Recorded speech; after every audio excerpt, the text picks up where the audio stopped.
leaking. There was a sheen of oil, but there may have been the workers on board may have been working on some kind of a pipe that contained oil, and maybe that's the reason for the sheen. We still don't know so much right now. Maya? Absolutely, and of course, if we are in fact talking about loss of life here, you can just imagine that the investigation is going to be even tougher on exactly what happened out there. And again, the scrutiny from both sides, really, both the oil and gas industry trying to see, exactly what happened. Of course, environmentalists also trying to kind of have their say about what may have happened. We'll just have to see how all of this shakes out in the end. But again, it's still an emergency situation. This is still unfolding as we speak. And the Deepwater Horizon, and if you can stay with us, Maya, we have Brendan McCarthy and Paul Murphy in the studio with us. The Deepwater Horizon has become kind of the Katrina of the oil industry. I mean, it is what we base everything on. And fortunately, this is not a Deepwater Horizon incident. Certainly doesn't sound that way. If it was a non-producing well, maybe there wasn't that oil and natural gas bubbling up into the rig itself. I could see very possibly why there would be a sheen, because there's a lot of residual oil that's in the pipeline, sure, even if they're doing some sort of turnaround on the rig. And it could be some of the equipment they were working with too, But I have basically three observations at this point. Number one, the explosion and fire on this rig does point to the dangers of the industry.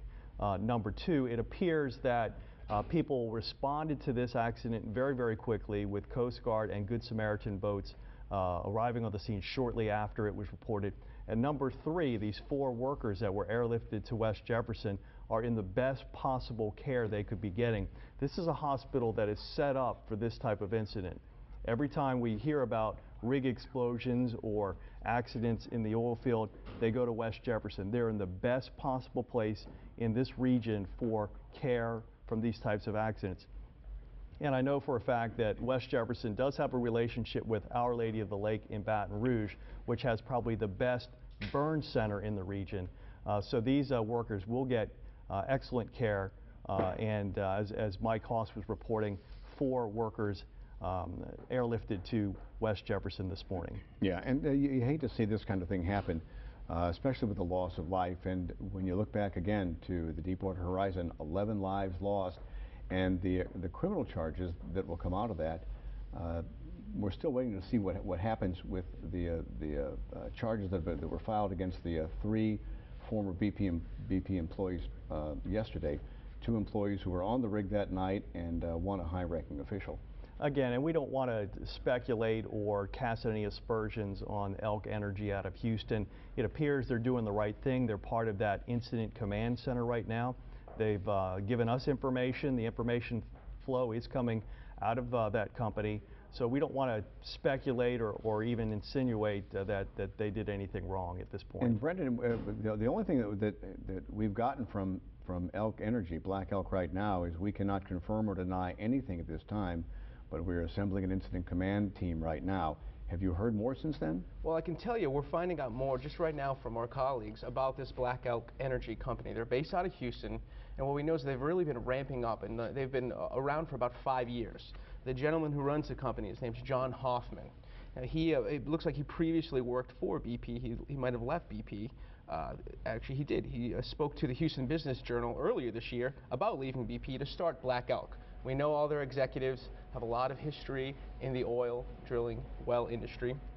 And according to this Houston Business Journal article I just got here from last month, it looks like Black Elk is embarking on this major well campaign. It looks like there are 23 wells as part of this major campaign, and their board of managers just green-lighted this big push into the Gulf of Mexico. As we've been noted earlier, they have 854 different wells, 155 platforms, and a really big footprint of 430,000 acres across the Gulf. And for a couple of years after the Deepwater Horizon incident, we did go through this long fight between the government and oil producers, the state of Louisiana, Texas, where they were saying just too many regulations, that they needed to go ahead and open up the Gulf again. They wanted to see safety be the #1 issue, but they did want to see that the Gulf would open up. The Gulf has finally opened up again. We are seeing record sales on leases, things like that.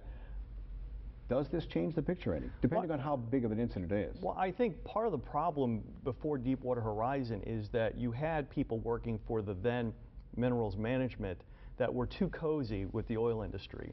And there wasn't enough oversight, there wasn't enough spot inspections on these rigs, so that there wasn't that pressure to do things safely. And I think all of that has changed with the realignment of that department and certain new safety restrictions that have been put in place since the BP spill in 2010. And what we heard from Captain Peter Goche, this could turn out to be a non-oil related incident completely. I mean, if they were just doing maintenance on a non-producing oil platform, it could have been anything that happened.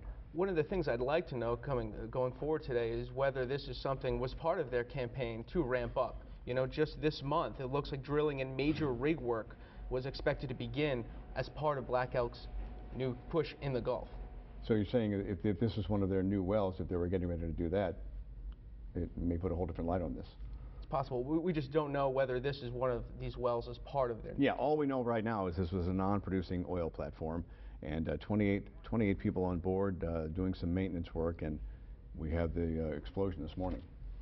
And do we have Mike Hoss on the phone yet? Mike Hoss has been at West Jefferson Hospital. Do we have Mike? No, not yet. All right, we're going to get back to Mike in a couple of seconds. That's for the folks who are airlifted. Brendan? Yeah, we look like we have some new details about this company. Now, they're based out of Houston, but they've certainly been partnering in making a push in Louisiana. For example, Black Elk Energy just recently partnered with the Louisiana Association of Community Action Partnerships. This is a private nonprofit working to, work with low-income folks across the state. Now, this is part of their campaign, giving back to Louisiana, giving back to the community. So though they're based in Houston, they're certainly very cognizant of Louisiana and making inroads in the state.